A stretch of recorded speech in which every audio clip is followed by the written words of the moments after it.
Although Russia declared that all Ukrainian aircraft were destroyed, the situation is different. It was learned that there were warplanes still active in the Ukrainian army. The Ukrainian Air Force is preparing to strike Russian targets with about 30 warplanes.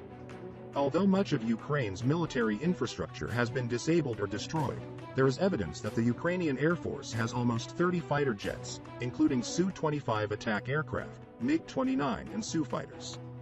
28 Mi-24 and Mi-8 helicopters are also ready for duty. According to the data presented, the Ukrainian Air Force still has a fairly large number of combat aircraft and helicopters. The total number of manned combat aircraft in service with the Ukrainian Air Force is about 60 units. The Ukrainian General Staff said in a statement that our air defense systems and fighters are active. Our 2.5 dozen Su-27P, UB and MiG-29 aircraft operating outside the war zone are currently in the preparation phase. There are 5 Su-25 and 30 Mi-8 and Mi-24 helicopters. And there are a little over a dozen Bayraktars.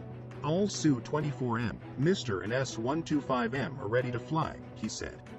It is not known how reliable such data are, since this information is not documented, but Ukrainian military aviation continues to fly in the airspace controlled by the armed forces of Ukraine.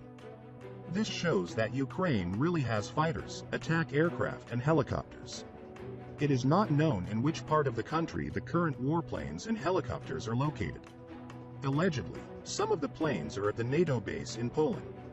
After taking off from here, they hit the targets and pass to Poland with low flights without being caught by the Russian radars. The Russian army continues to suffer heavy losses in the operation to invade Ukraine. Russian invaders trying to cross the Siversky Donets River in Bilohorivka in the Luhansk region lost nearly 1,000 soldiers and nearly 100 military vehicles. Serhiy Haidai, head of the Luhansk Regional Military Administration, said in a statement that the Russian contingent was completely neutralized. The shameful operation carried out by the invaders in Bilohorivka will go down in history as the defeat of this war between Russia and Ukraine in the Luhansk region, Haidai said. Ukrainian armed forces defeated nearly 100 equipment here. 2 battalions were killed. There are almost 1,000 soldiers there. In addition, several pontoons were destroyed. All attempts to cross the river and create a bridgehead at Bilohorivka have all failed. They have all been defeated, he said. Unfortunately, the enemy did not abandon such plans, he added.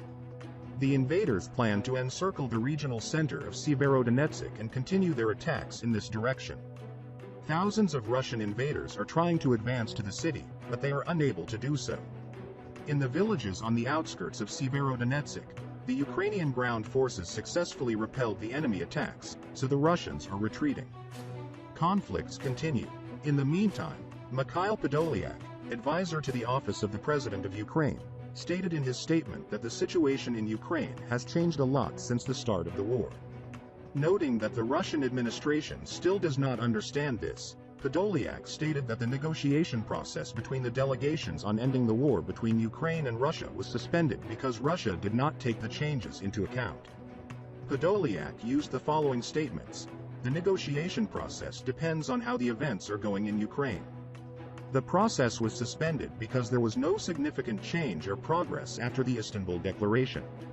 Russia still maintains its stereotypical thinking. Russia in general, even at the 82nd day of the war, from the very beginning of the situation in Ukraine. He didn't realize it wasn't the same as what they've been thinking since. But I stress this: any war will still end at the negotiating table," said.